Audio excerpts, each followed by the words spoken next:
All right, let's dive in. Today, we're going to talk about this tiny little electronic component called the Zener Diode. Now, I know, it doesn't look like much, right? But trust me, hidden inside this thing is a really fascinating secret, a beautiful piece of physics that, well, engineers rely on pretty much every single day. And that brings us right to the big mystery, doesn't it? I mean, how on earth does this tiny little thing magically lock in a perfect voltage? You can throw a wobbly, fluctuating input at it, and out comes this rock-solid, super precise voltage. It really does feel like magic, but you know what? The reality's actually way more clever. Okay, so first things first. What is a Zener diode's primary job? Well, think of it like a really, really strict gatekeeper for voltage. Its entire purpose in life, its one and only job is to hold a very specific voltage and not budge, no matter what. So here's the deal with how it works. When you apply voltage to it backwards, what we call a reverse voltage, it just blocks the current at first. But then, once you hit its special breakdown voltage, something really cool happens. Bam! It suddenly lets the current flow right through. But here's the crucial part. Once it's in that breakdown state, the voltage across it gets locked in. It stays almost perfectly constant, no matter how much current you push through it. And that is what makes it so incredibly useful. Okay, so where does that magic voltage number actually come from? You might be thinking, is it programmed in there? Is there some kind of tiny dial you can turn? Nope, not at all. The secret isn't in software. It's baked right into the hardware. Its special power is literally built into its physical structure when it's made. And the key to all of this is a process called doping. It sounds kind of weird, but it's where manufacturers deliberately mix in tiny, very specific amounts of impurities into the pure silicon. You can really think of it like a recipe. By controlling exactly what you add and how much, you can engineer the electrical properties of the silicon with incredible precision. And that is how you set that all-important Zener breakdown voltage. And here you can see the direct result of that recipe.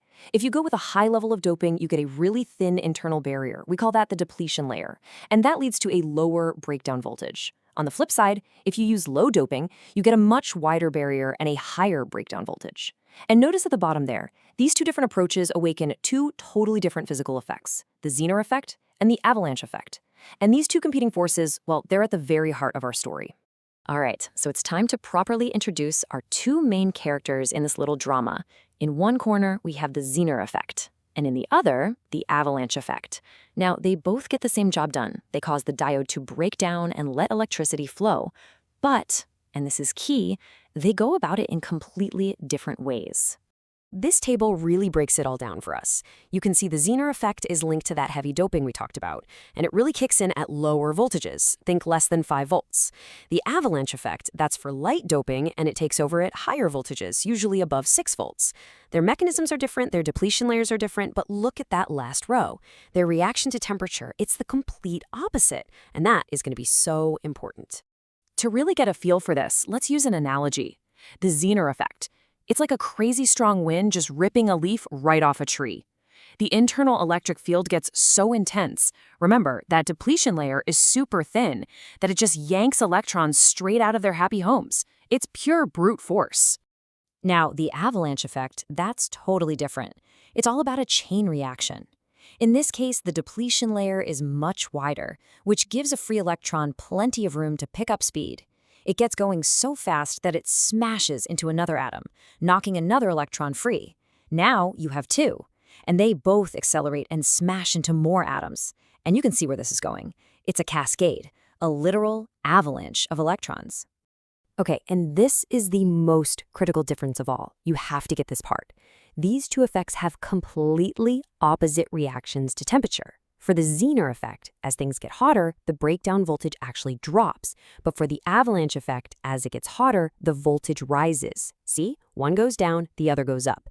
One has what we call a negative temperature coefficient, and the other has a positive one. They're perfect polar opposites. So just to recap, we've got these two forces fighting each other, right? One pushes the voltage down when it gets hot, and the other one pushes it up. So what if you could create a diode where both of these things were happening at the exact same time? Well, my friends, that brings us to the big revelation. That magic number is 5.6 volts. And let me tell you, that is not just some random number pulled out of a hat. It is the absolute perfect point of balance, the equilibrium point in the entire Zener diode universe.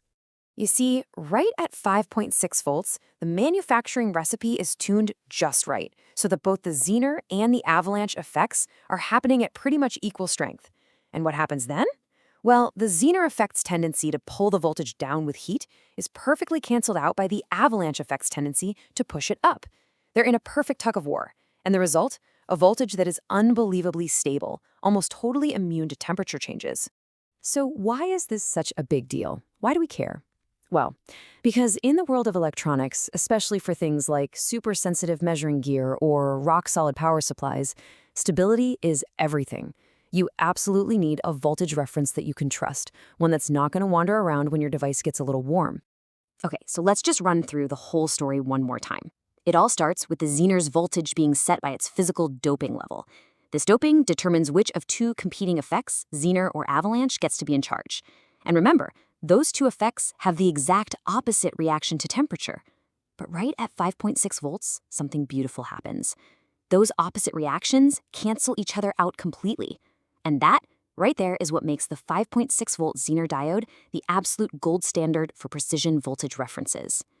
It's just a perfect example of how a really deep understanding of fundamental physics can lead to such an elegant, simple engineering solution.